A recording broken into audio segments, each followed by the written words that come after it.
All right, good morning. This is Richie Contartesi coming to you live from beautiful and sunny Las Vegas, Nevada with another episode of SalesPreneur. And today we're going to be talking about how to close more sales using stories, coming to you every Monday morning at 9 a.m. Pacific, regardless of where I am. Now, this is a really interesting topic and one that I've been paying very close attention to for the last year.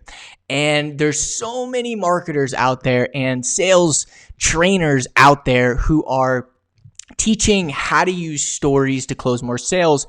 But there's a lot of confusion around this, and I was extremely confused about how to use a story. Is it my story? Is it the company's story? Is it the client's story? How do I craft this story? There is so much confusion with this. Like, how do we understand? And like all of these books out there about it are just off the chain confusing. So I've read them all. I've read Story Brand. I've read, I read the over there on my cabinet. Anyways, I've read them all of them, and I've read 5 of them. Seth Godin's book, the whole 9 yards. So let me dive into this. Let me clear the confusion first. What's up, August? I got your facts tell, stories sell. Exactly. Super true. And so I want to clear this up. Really, how do we use stories? What are stories? And which stories do we use and when? So there's your story, there's your brand story, and then there's your client story. And today I'm going to talk about using your client's stories to close more sales. So when it comes to your story and your brand story, that's where you get into things like story selling and the brand script and all these other things. And I'm going to make a video on how to create your story. And really, actually, it's your client's story, but it's your brand story. I know it's really confusing, but I'm going to break that down in the next video. I'll do that in next Monday. But in this video, I want to talk about how to close more sales using your client's stories. Now, think case study. What you want to do is, the reason that you're going to use a story, and this story can't be any longer than 2 to 4 minutes. It's got to be extremely relevant to that client. And you want to show them how you can solve their problem and what their life will look like when that problem is solved. That's the end result, right? So I want you to think case study in a 2 to 4 minute story. Story sell, right? Humans have been using stories as a primary method of communication for over 40,000 years. I don't know where that came. I saw that statistic and I just was like reading studies to try and find it. And it was 40,000 years. And the reason that we connect is, in simplest terms, is because we are wired that way. We are straight up wired that way. And we want to bring in emotion to the way that we communicate with our clients. If we don't pull them in emotionally, we can tell them all the features, the benefits, the facts. But if they're not emotionally engaged, it's not going to hit them where we want it to. It's not going to touch their heart, right? It's just going to be another somebody that thinks they can solve their problem with a bunch of facts and figures. And most people's brains, they just don't work that way. And if you've seen the Simon Sinek TED Talk, then you'll understand exactly what I'm sharing with you. So we want to capture. So I'm going to go through how to structure a story. So how to actually structure a story, and it's in 4 pieces. And what we want to do before I give you the structure is we want to make sure to capture their attention. So you hear Grant Cardone say this all the time: attention.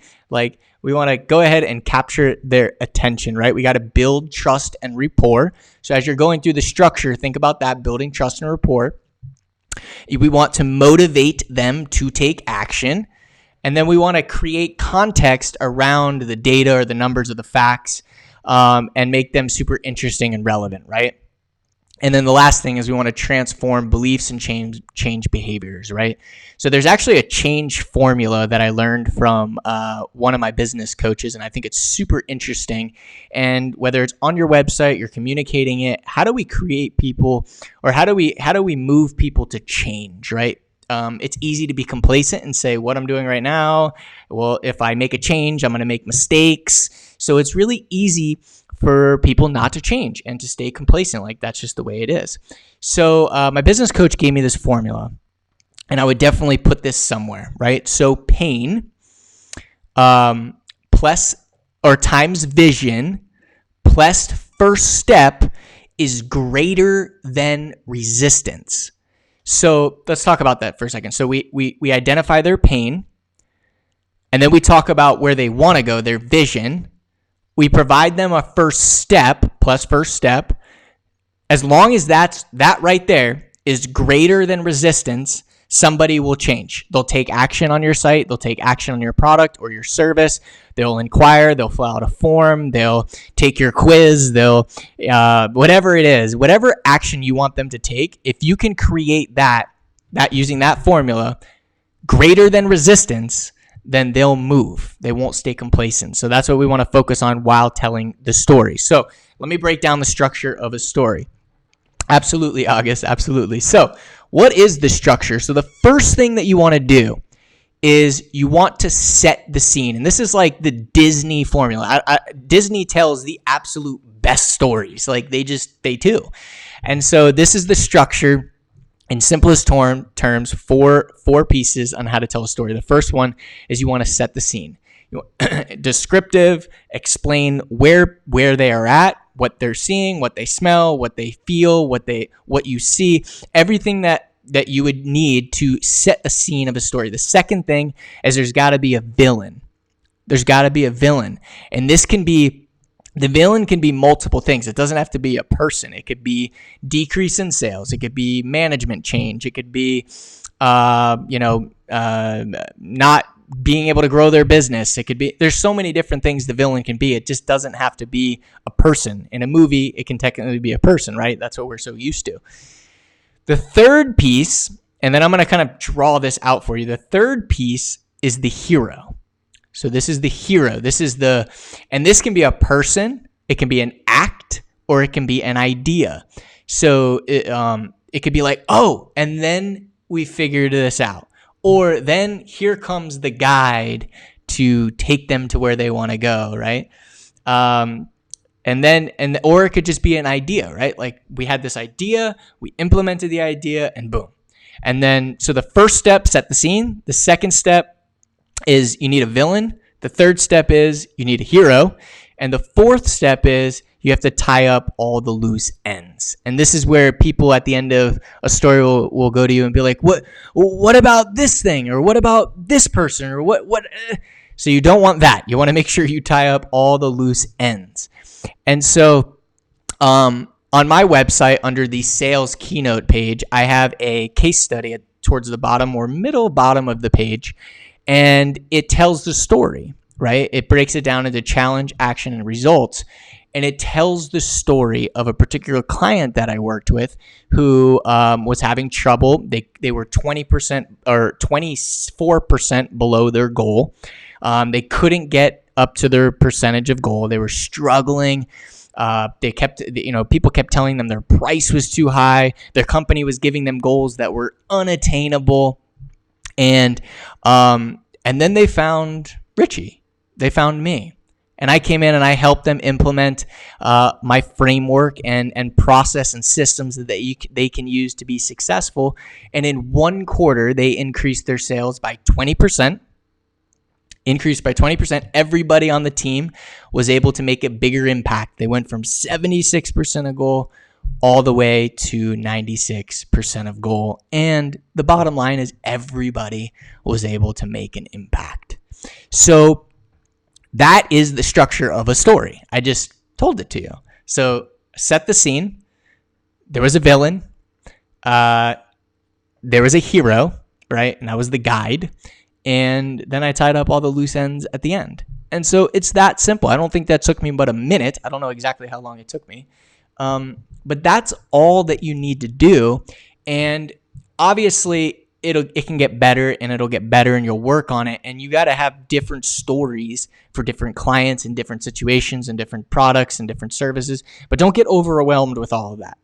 My first step for you is to find one story. One story. And look, if you're just getting started and you don't have an arsenal of stories, it doesn't have to be on exactly your service or your product or how you helped another client. That's when you can use your story. Because obviously you're not going to teach somebody or sell something if, one, you don't believe in it, or two, you haven't done it. But if you work for a big company, they have, you have colleagues who have plenty of stories. So it doesn't have to be your clients. It can be you, or it can be someone else that you've worked with, or in your organization that you've worked with. So don't overthink it. My challenge to you this week is to find one story for one of your services, for one of your products, for one of your, if you're in politics and you're trying to get a vote, just one. And just break that down, and let's start with that. And if you break that down and you write it down and you want to share it in the comments. And I will be more than happy to take a look at it, dissect it, and help you put that together and make it more emotionally compelling and help you with that moving forward. Because this you can put on your site, you can use in your sales calls, you can use in conversations with whatever you do. So I hope that you all have an amazing week this week. That is all I have for you today. I do not see any questions. I would love that. Thank you. Absolutely. And if you definitely comment below at some point this week in this video with your story, and I will be more than happy to take the time to put that together and critique it and edit it and help you make it more emotionally compelling and motivating, capture the attention of your audience so you can change behaviors. Alrighty, everybody. Have a great Monday, and I will see you next Monday at 9 a.m. Pacific.